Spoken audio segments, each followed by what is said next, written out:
नमस्कार मित्रांनो, big boss मराठीच्या नव्या सीझनला काही दिवसापूर्वी सुरुवात झाली आहे। या नव्या सीझनचे सर्वत्र कौतुक होत असून घरातील सदस्यांचे भांडण, राडे, मजामस्ती, धमाल बिग बॉस प्रेमींच्या पसंतीस उतरत आहेत। छोट्या पडद्यावरील खलनायकी भूमिकेमुळे प्रसिद्ध असलेली अभिनेत्री जान्हवी किल्लेकरने बिग बॉसच्या घरात प्रवेश केला आहे। जान्हवीने कलर्स मराठीवरील भाग्य दिले तू मला या मालिकेत सानिया हे खलनायिकेचे पात्र साकारले होते।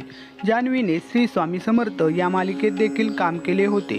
जान्हवीचा जन्म 11 ऑक्टोबर 1994 साली ठाण्यात झाला।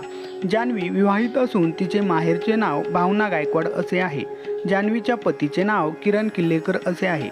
जान्हवीला कॉलेजपासूनच नृत्याची प्रचंड आवड होती। जान्हवीने मिसेस रायगड हा किताब देखील पटकावला आहे। जान्हवी आणि किरण यांचा प्रेमविवाह झाला असून डान्स क्लासमध्ये त्यांची ओळख झाली होती। जान्हवीला 8 वर्षाचा मुलगा देखील आहे। जान्हवीच्या लाडक्या लेकाचे नाव ईशान किल्लेकर असे आहे।